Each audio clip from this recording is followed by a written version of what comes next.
Selamat siang adik-adik. Selamat siang Ibu. Baik, kayaknya di belakang agak loe-loe ya. Udah makan belum? Belum Ibu. Ya, baik, sebentar lagi akan bel istirahat, jadi tunggu lagi sedikit, bersabar. Baik, sebelumnya mungkin tadi sesi pagi sudah bersama teman kakak yang lain. Selanjutnya pada sesi siang ini bersama kakak. Baik, sebelumnya kak ucapkan Om Swastiastu, Assalamualaikum warahmatullahi wabarakatuh, Shalom, nama budaya, dan salam kebaikan untuk kita semua. Baik, sebelumnya perkenalkan nama kakak Putu Sinjai Firdayanti. Adik-adik bisa memanggil kakak dengan Kak Cynthia atau Kak Sinsin, sesuka adik-adik saja boleh. Baik, sebelumnya kakak ingin menyampaikan bahwa di sini kakak akan melakukan yang pertama ada bimbingan klasikal, lalu ada bimbingan kelompok dan konseling kelompok, lalu yang terakhir ada konseling individu. Nah, baik, sebelumnya kakak ingin menyampaikan tujuan dari bimbingan yang pertama, yaitu bimbingan klasikal, di mana bimbingan yang pertama tujuan umum ini di mana peserta didik dapat memahami definisi dari intelijensi dengan indikator-indikatornya, meliputi kemampuan untuk bertindak secara terarah, kemampuan untuk berpikir secara rasional, dan kemampuan menghadapi lingkungan secara efektif. Nah, ada tujuan khususnya di mana peserta didik dapat memahami definisi intelijensi dengan indikator-indikatornya, yaitu kemampuan untuk bertindak secara terarah, kemampuan untuk berpikir secara rasional, dan kemampuan menghadapi lingkungan secara efektif. Nah, selanjutnya kita akan membahas indikator-indikator ini berupa dalam bentuk video. Jing, mana belum aku giniin lagi videonya di YouTube. Gimana ya? Cut dah. Baik, selanjutnya kakak akan menayangkan video dari indikator yang sudah kakak sebutkan tadi, yaitu yang pertama ada kemampuan untuk bertindak secara terarah. Nah, di sini ada indikator positifnya yang pertama. Silakan ada di sini.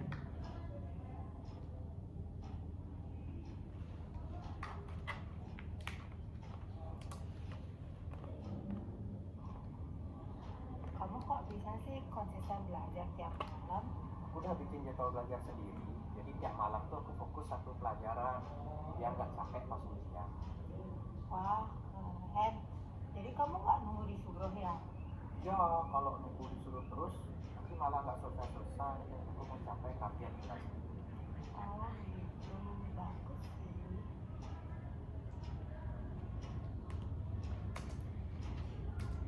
Baik, itu tadi indikator yang positif.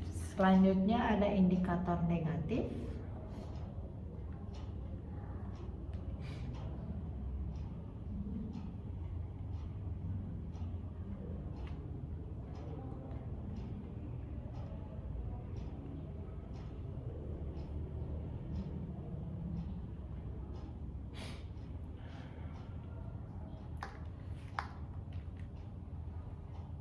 Agak sedikit loading ya.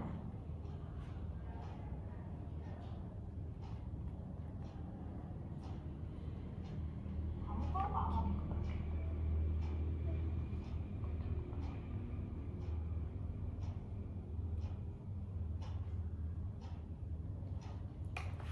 Matiin dulu nanti. Kok aku pakai?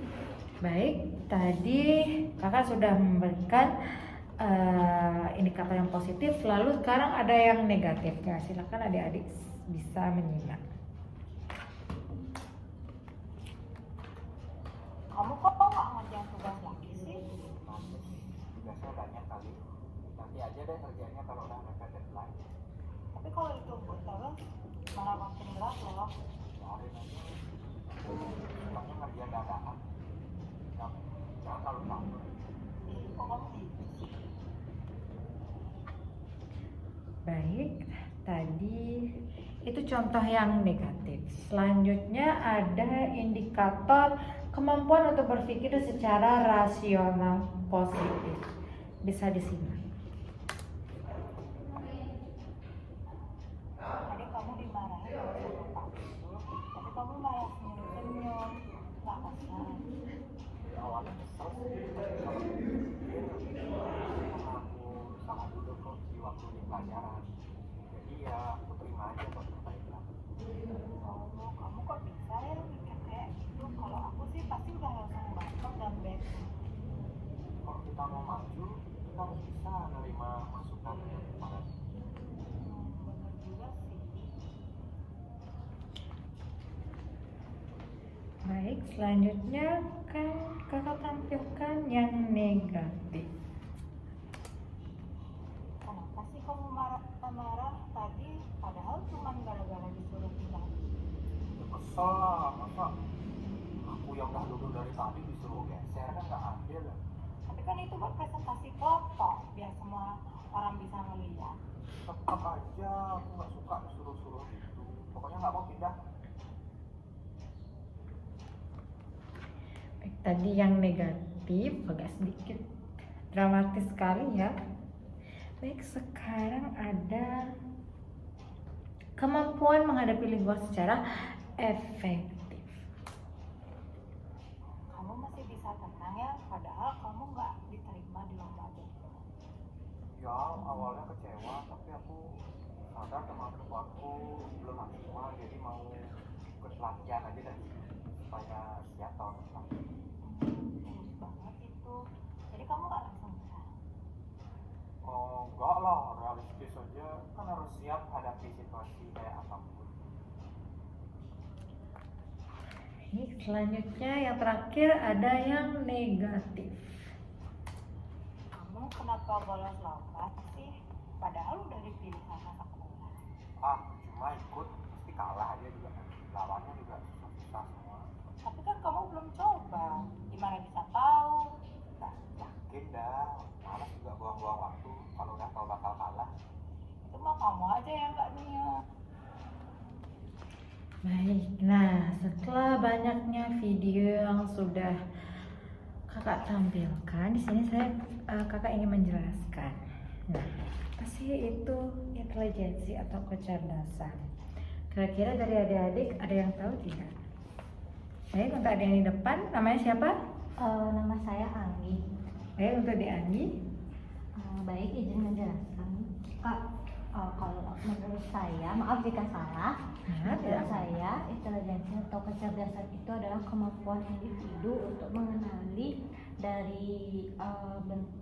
mengenali diri sendiri, baik diri sendiri, lingkungan maupun situasi sekitar dengan baik. Nah, benar sekali yang dikatakan oleh Adik Anggi. Jadi di sini intelijensi atau kecerdasan merupakan kemampuan untuk bertindak secara terarah, berpikir secara rasional dan menghadapi lingkungannya secara efektif. Nah, sebagaimana yang dikatakan oleh David Wessler. Nah, dari definisi ini juga mengandung indikator yang sudah kakak sebutkan. Di sini kakak menjelaskan di mana yang pertama ada kemampuan untuk bertindak secara terarah, di mana ini merupakan kemampuan yang dimiliki individu dalam menetapkan tujuan dan merencanakan langkah-langkah yang diperlukan untuk mencapainya. Nah, dengan kemampuan ini dapat mengorganisir tindakan dengan jelas dan fokus. Contohnya di mana seorang pelajar yang merencanakan studinya dengan membuat jadwal belajar untuk ujian, di mana ia menetapkan tujuan untuk mempelajari setiap mata pelajaran secara teratur dan menyiapkan materi yang diperlukan untuk setiap sesi belajar. Lalu yang kedua, di mana ada kemampuan untuk berpikir secara rasional. Ini merupakan kemampuan yang melibatkan penggunaan logika dan analisis dalam pengambilan keputusan. Nah, individu yang berpikir rasional dapat mengevaluasi informasi, mempertimbangkan berbagai opsi dan memilih solusi yang terbaik berdasarkan bukti yang ada. Adapun contohnya di mana seorang siswa SMA yang menghadapi pada 2 pilihan program studi di jenjang yang lebih tinggi, yang pasti mempertimbangkan minat pribadi dan bagaimana masing-masing program studi dapat mendukung karir masa depannya sebelum membuat keputusan akhir tentang program studi mana yang akan diambil. Lalu yang terakhir indikatornya yaitu ada kemampuan menghadapi lingkungan secara efektif, di mana ini merupakan kemampuan siswa untuk beradaptasi dengan lingkungan belajar yang berbeda dan mengatasi tantangan akademik. Di mana siswa yang efektif dalam hal ini dapat menilai situasi dan merespon dengan cara yang sesuai. Contohnya di mana seorang mahasiswa baru di suatu perguruan tinggi yang merasa kesulitan dengan metode pengajaran yang lebih mandiri. Nah, ia proaktif mencari bantuan dari dosen, bergabung dengan kelompok studi, dan menggunakan sumber daya kampus seperti pusat bimbingan untuk meningkatkan pemahaman materi kuliahnya. Baik, dari pemaparan materi yang sudah kakak sampaikan dan juga video yang sudah kakak sampaikan, kira-kira dari adik-adik apakah ada yang mengalami kesulitan atau bagaimana? Bisa sharing dan mengungkapkan pendapatnya. Baik, untuk adik Anggi dipersilakan. Saya izin menyampaikan sedikit Ibu. Saya bingung ini tuh bisa dikatakan kesulitan yang membutuhkan bantuan dari Ibu sebagai guru BK. Jadi saya itu lumayan sedikit sulit untuk menyesuaikan jadwal belajar saya. Karena saya banyak sekali kegiatan Ibu, jadi terkadang saya keteteran untuk mengerjakan tugas, apalagi tugas-tugas sekolah saat ini itu banyak banget Ibu, dan juga kegiatan juga yang saya lakuin itu banyak. Jadi terkadang saya bisa sampai jam tidur pun berubah gara-gara menyelesaikan tugas sama kegiatannya itu balap-balapan gitu Ibu.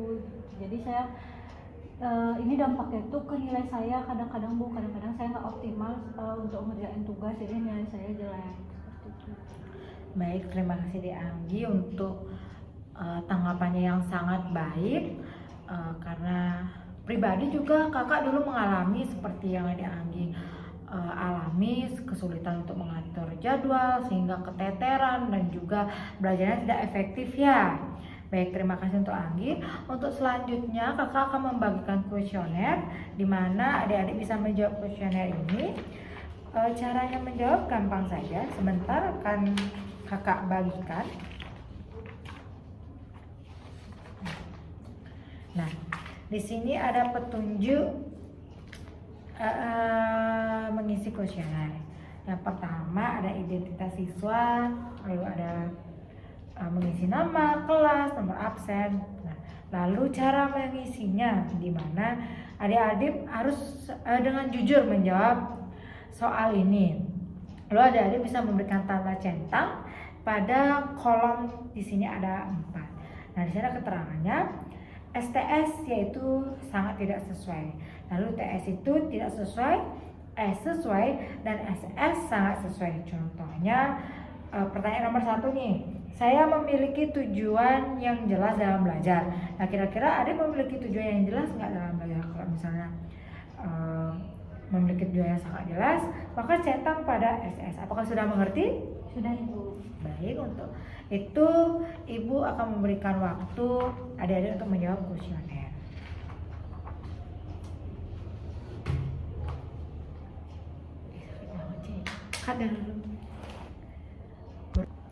Baik, karena adik-adik sudah menjawab kuesioner, untuk itu Ibu akan mengumpulkan ya. Nah, selanjutnya Ibu akan melanjutkan materi selanjutnya. Nah, tadi kita sudah membahas indikatornya. Selanjutnya Ibu akan membahas contoh orang-orang yang memiliki intelijensi atau kecerdasan tinggi. Ya, di sini adik-adik bisa lihat.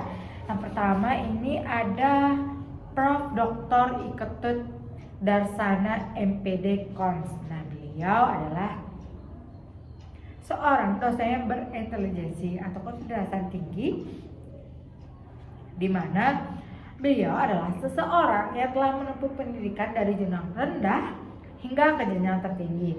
Dan juga beliau mampu menjadi seorang guru besar di program studi bimbingan dan konseling, serta beliau juga mampu membuat inovasi-inovasi yang baru.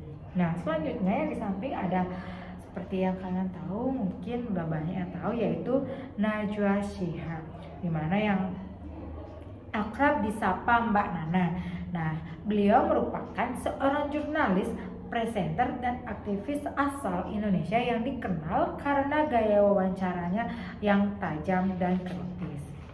Lalu di sini ada contoh juga orang yang memiliki intelijensi yang rendah, di mana di gambar ini terlihat ada beberapa mahasiswa yang tidak fokus pada saat pembelajarannya di kelas, seperti dia mengganggu temannya pada saat pembelajaran berlangsung di kelas, mengajak ngobrol temannya, atau berusaha agar temannya mau mengobrol dengan dirinya.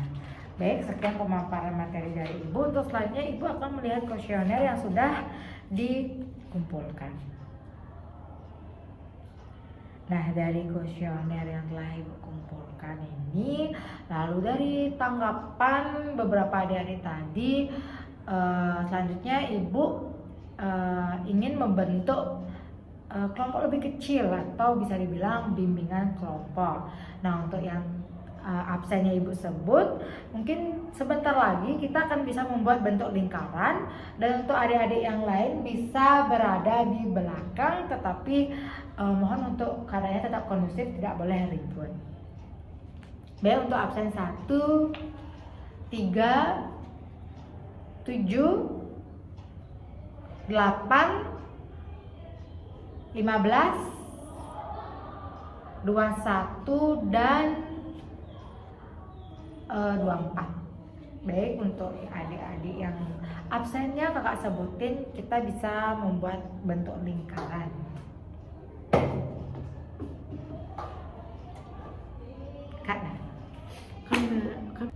Baik, kita bertemu lagi ya di sesi kali ini, yaitu bimbingan kelompok. Nah, Ibu ingin menanya, di sini ada Anggi seperti tadi menceritakan hambatannya dalam membuat jadwal belajar. Nah, untuk adik-adik yang lain kira-kira hambatannya bagaimana? Kalau saya sendiri, Bu, hambatan itu kan saya tuh males banget buat ngerjain tugasnya itu. Jadi kalau udah sampai rumah itu bawaannya tuh kayak ya udah rebahan gitu, jadi tugasnya terlewat buat dikerjakan gitu. Jadi ya besoknya buru-buru jadinya buat suka menunda-nunda tugas ya. Awalnya kenapa bisa seperti itu? Awalnya itu sebenarnya dari deadline dikasih sama gurunya. Awalnya kan anggapannya kan cuma 2 hari ya. Terus karena dosennya saat itu yang seharusnya deadline di hari kedua itu tidak masuk, jadinya dimundur jadi minggu depan. Jadi saya berpikir kayak ya udah leha-leha gitu. Udah setelah itu lama kelamaan saya jadinya terbiasa untuk nunda-nunda mendekati deadline baru saya buat tugasnya kayak gitu. Baik, Bu mengerti. Untuk adik-adik yang lain bagaimana? Apakah ada yang sama nih kasusnya seperti Anggi, susah membuat jadwal belajar, terus seperti adik siapa namanya tadi? Cynthia. Oh, adik Cynthia, suka menunda-nunda tugas. Kira-kira adik-adik yang lain apakah memiliki kasus yang sama? Tidak. Berarti kasusnya yang lain mungkin kesulitannya yang dialami apa? Kalau saya itu ya paling itu aja sih, Bu, bosan saat Belajar. Kadang-kadang itu aja sih, Bu, paling nggak yang bagaimana. Ibu. Baik, dari permasalahan yang sudah diceritakan tadi, yang sudah di-sharingkan, mungkin selanjutnya kita bisa mencari solusi ya, dan saran bagaimana cara menanggulangi hal tersebut. Baik, untuk adik-adik yang lain selain Anggi, selain Cynthia, dan selain teman lagi satu siapa? Riko. Baik, untuk 3 orang ini tetap bersama ibu di sini. Untuk yang lain bisa kembali ke tempat duduk di belakang bersama teman-teman yang lain. Baik, untuk selanjutnya kita masuk ke sesi konseling kelompok. Nah, di sini kita fokus untuk mencari solusi dari permasalahan yang adik-adik alami. Baik, dari yang Anggi pertama, karena sulit untuk membuat jadwal. Nah, biasanya Anggi bagaimana dalam membuat jadwal belajar di rumah? Kalau saya sih biasanya belajar itu kalau misalnya besok ada jadwal matematika, baru saya belajar matematika itu. Jadi tidak dari jauh-jauh hari gitu. Jadi ya kelabakan seperti itu. Seperti itu. Kira-kira teman yang lain apakah sama seperti Anggi? Kalau saya tergantung sih ibu. Kalau misalnya saya hari ini ada jadwal kosong, saya pilih yang mana kemungkinan materi yang belum saya ngerti, baru saya belajar yang itu. Baik, untuk menurut Cynthia. Lalu untuk menurut Riko bagaimana? Kalau menurut saya biasanya sih sesuai dengan jadwal yang dikirimkan oleh sekolah saja Bu. Baik, dari pendapat adik-adik yang tadi mungkin ini bukan hal yang biasa lagi karena sudah banyak ya, hampir semua rasanya siswa, bahkan kakak sendiri juga dulu seperti itu. Sulit untuk membuat jadwal, kadang keteteran, kayak kadang kita bingung ingin membuat jadwal seperti apa gitu. Nah, kira-kira adik-adik mau nggak gimana caranya agar jadwalnya jadi teratur gitu? Boleh Ibu. Baik, untuk itu mungkin ibu akan membuatkan jadwal. Nah, dari jadwal ini bisa adik lihat adik setuju nggak dari jadwal yang kakak berikan. Nah, ini adalah jadwal yang sudah ibu buat. Nah, di sini ada jadwal belajar 5 hari saja karena kalian juga full day ya. Nah, Sabtu atau Minggu mungkin adik-adik bisa menggunakan untuk istirahat sedikit saja daripada belajar ya terus kan stres jadinya.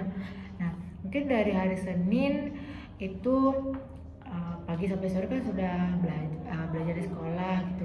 Nah, mungkin pada sore hari ketika baru pulang dari sekolah langsung mandi, makan, lalu mungkin adik-adik pengen istirahat sebentar, leha-leha sejam saja boleh. Lalu cara belajarnya yaitu mereview pembelajaran yang sudah kita pelajari di sekolah tadi gitu. Kalau misalnya ada tugas, adik bisa membuat tugas. Memang awalnya agak sulit, tetapi jika kita dilakukan ini secara teratur dan secara konsisten, ini bakalan berguna. Lalu pada hari yang kedua mungkin kalau agak senggang sedikit, tugasnya nggak terlalu banyak gitu, kita cukup mungkin mereview buku-buku pembelajaran gitu, membaca mata pelajaran yang udah kita pelajari tadi di sekolah seperti itu agar tidak terlupa.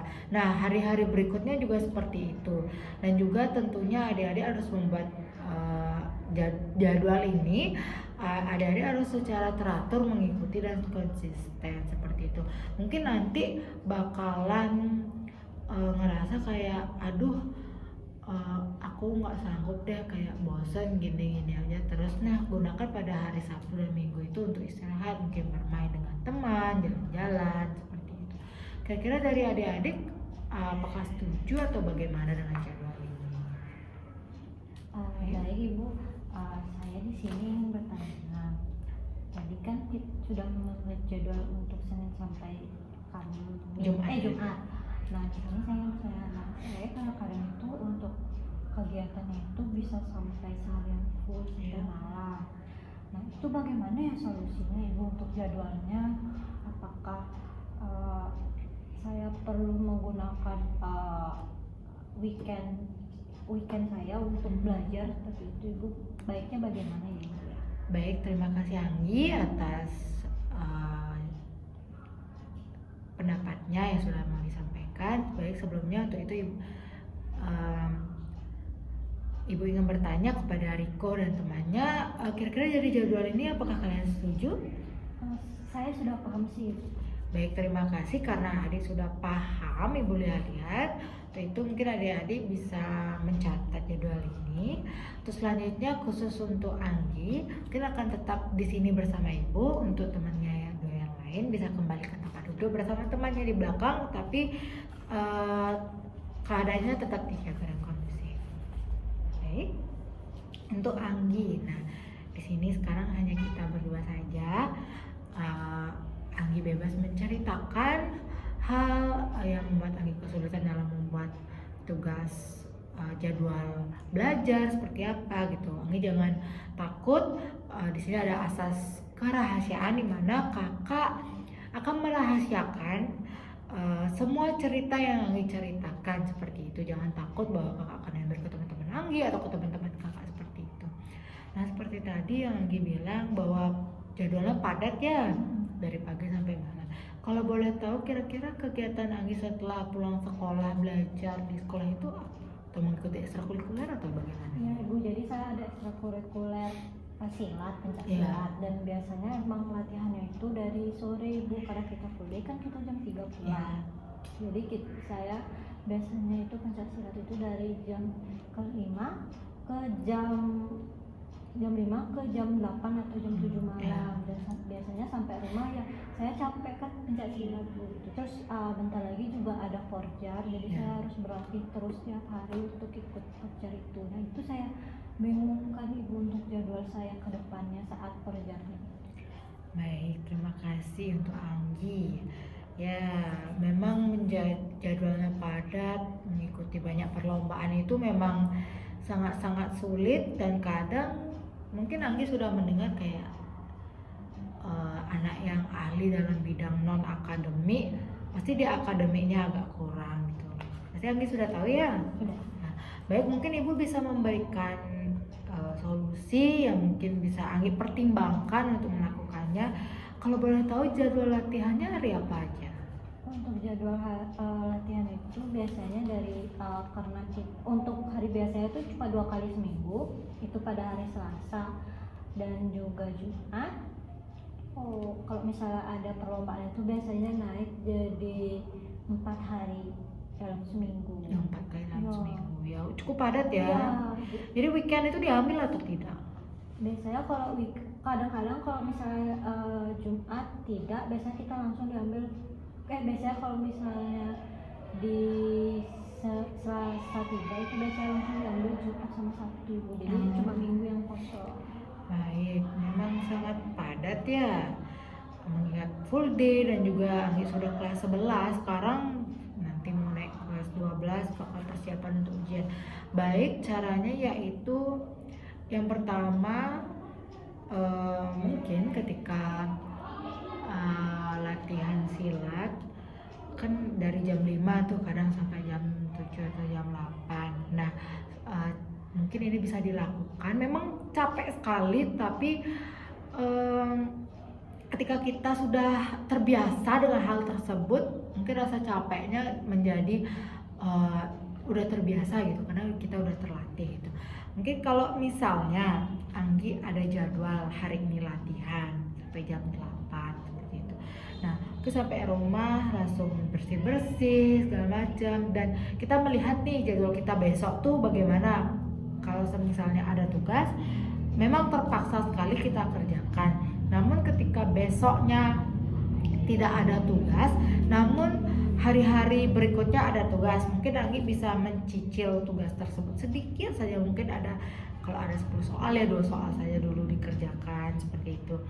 Lalu mungkin bisa mereview sedikit pembelajaran yang sudah Anggi dapat tadi di sekolah. Mungkin atau misalnya minggu ini termasuk ibaratnya minggu tenang gitu, tidak ada tugas, ke mata pelajaran yang sudah Anggi pahami, kan Anggi bisa memakai waktu itu untuk beristirahat lebih. Nah, lalu untuk selanjutnya untuk weekend itu hari Sabtu dan Minggu.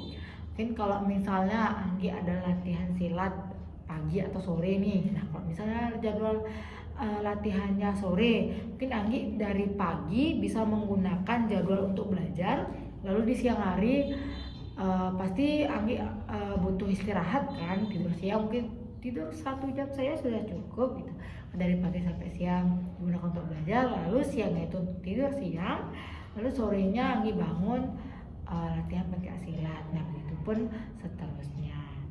Kira-kira solusi dari kakak nih, Anggi bisa kira-kira nih Anggi mau pengen nerapin atau tidak? Pengen ibu, biasanya Pengennya. nanti ya selanjutnya jadwal saya tidak babakan lagi. Ya benar sekali. Baik, untuk itu ibu akan membuatkan catatannya yang bisa Anggi catat juga. Untuk itu Anggi bisa menerapkan.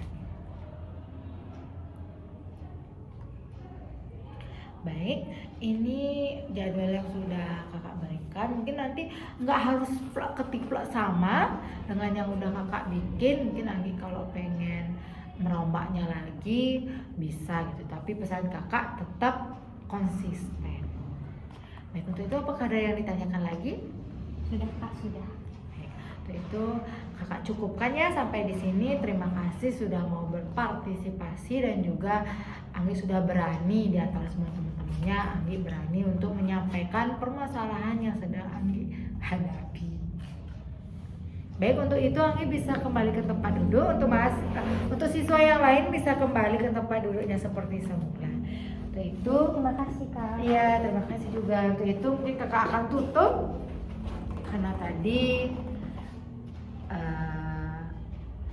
kakak sudah mengucapkan pembuka. Baik, untuk itu kakak tutup dengan Parama Santi.